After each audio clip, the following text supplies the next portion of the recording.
नाज़रीन इकराम अस्सलाम वालेकुम। तकरीबन 1 करोड़ हिंदुओं को भारत से ले जाकर के इजराइल के अंदर बसाया जाएगा। हिंदुओं को इजराइल का नागरिक बनाया जाएगा, इजराइल की नागरिकता दी जाएगी।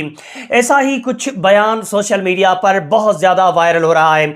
इसके बारे में आगे ये बताया जा रहा है कि ये ऐलान नेतन्याहू ने किया है और नेतन्याहू ने इसकी पीछे वजह ये बताई है कि जब हम हिंदुओं को भारत से ले जाकर के इजराइल में बसाएंगे उसके बाद हमारा मुल्क पूरी दुनिया में सबसे ज्यादा ताकतवर और तरक्की याफ्ता मुल्क हो जाएगा। इस वायरल न्यूज को देखने के बाद हमारे मुल्क हिंदुस्तान के बहुत सारे हिंदू लोग खुशी से गदगद हो रहे हैं। बहुत सारे लोगों ने तो बाकायदा वीडियो बना करके खुशी जाहिर की है। पर सवाल ये पैदा होता है, क्या सच में नेतन्याहू ने इस तरह का कोई ऐलान किया है? क्या है सच्चाई? इसके बारे में बाद में बात करेंगे। पहले आइए जरा वायरल न्यूज, वायरल वीडियो देख लीजिए। इजराइल अपने यहाँ 1 करोड़ यानी 10 मिलियन इंडियंस को बसाएगा। नेतन्याहू कह रहे हैं कि हिंदू हमारे भाई हैं और हम लोग उनके ऊपर आंख बंद करके भरोसा कर सकते हैं। अगर हिंदू यहाँ आते हैं तो हमारे देश की ताकत दुगनी हो जाएगी, क्योंकि उनका मानना है कि हिंदू वफादार होते हैं, जिस मिट्टी में रहते हैं उसके प्रति वफादार होते हैं। नेतन्याहू का कहना है कि हिंदू कौम शांति के कौम है। हिंदू कौम जहाँ जाएगी, जहाँ बसेगी, देश की तरक्की होती है। ये कौम वैसी कौम नहीं कि जो देश इनको शरण दे ये उसी पे अपना कब्जा करने की सोचे। खैर, आपका इस खबर के बारे में क्या कहना है? एक ब्रेकिंग न्यूज है मेरे दोस्त कि इजराइल 1 करोड़ हिंदुओं को अपने देश में नागरिकता देने जा रहा है, भारत के लोगों को।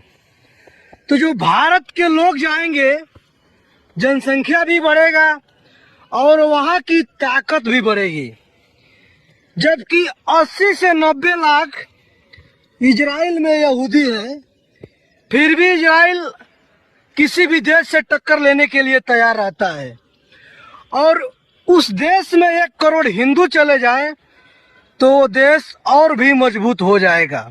जी, वीडियो आप लोगों ने देख लिए। इसी तरह के और भी बहुत सारे वीडियो सोशल मीडिया के ऊपर मौजूद है। अब सवाल ये पैदा होता है, क्या सच में नेतन्याहू ने इस तरह का कोई ऐलान किया है? तो उसका जवाब थोड़ा लंबा है, ध्यान से सुनिएगा। उसका जवाब यह है कि हमारे मुल्क हिंदुस्तान के हिंदू लोगों ने सिर्फ यहूदियों से मोहब्बत की है, यहूदियों की हिस्ट्री नहीं पढ़ी है।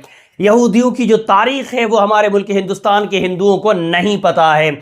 ध्यान से सुनिएगा, यहूदी वो लोग हैं जिनकी नज़र में यहूदियों के अलावा जितने भी मज़ाहिब हैं, जितने भी धर्म हैं, उन धर्मों के मानने वाले लोग हैं, वो सब के सब यहूदियों के मुकाबले में सिर्फ जानवर हैं। यहूदी उन्हें चाहें तो मार भी सकते हैं, उन पर जुल्म कर सकते हैं, उसमें यहूदियों को कोई गुनाह नहीं मिलेगा। ये बातें मैं अपनी तरफ से नहीं, यहूदी धार्मिक किताबों की बातें आपको बता रहा हूँ।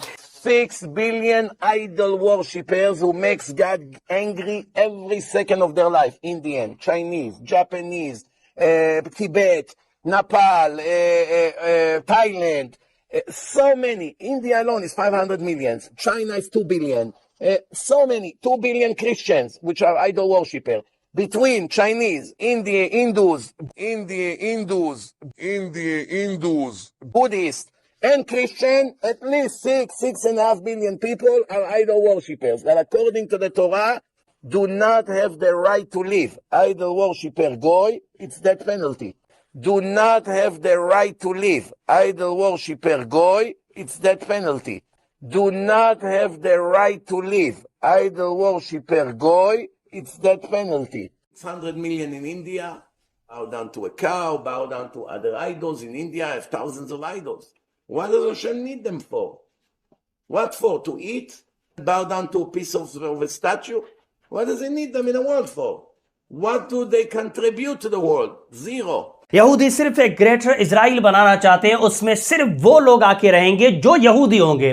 अब चाहे वो इंडिया के यहूदी हों, चाहे वो मलेशिया के यहूदी हों, चाहे वो ईरान या दुबई के यहूदी हों, पूरी दुनिया के अंदर कहीं भी यहूदी है। इजराइल का नागरिक अगर कोई बनेगा तो वो सिर्फ यहूदी बनेगा। और यहूदियों में फिर ये नहीं है कि कोई इंसान कन्वर्ट होकर यहूदी बन गया, जी नहीं, उसको वो दोयम दर्जे का मानेंगे। असल यहूदी वो इस इंसान को उसको यहूदी मानते हैं जिसके माँ बाप यहूदी हों। यहूदी माँ बाप के घर में पैदा होने वाले बच्चे को ही यहूदी माना जाता है। यह है यहूदियों की असलियत और सच्चाई। वो आपको इंसानों को भी नागरिकता नहीं देंगे। हाँ, मजदूरी के लिए बुला सकते हैं, जैसे पूरी दुनिया के अलग अलग देश हमारे मुल्क हिंदुस्तान से लोगों को मजदूरी के लिए बुलाते हैं, वो भी बुला सकता है। नागरिकता ये बिल्कुल अफवाह और झूठ है। किसी ने ये पोस्ट बनाई और पोस्ट को सोशल मीडिया पर डाल दिया, लोग इस झूठी पोस्ट को देख देख करके वीडियो बना रहे हैं, खुश हो रहे हैं, बाकी इसमें कोई सच्चाई नहीं है। वीडियो मुसलमानों तक नहीं, वीडियो हमारे हिंदुस्तानी लोगों तक पहुंचाइए। बोलने में समझाने में कमी बेशी व गलती हो गई हो तो मेरी इस्लाह करें। अस्सलाम वालेकुम।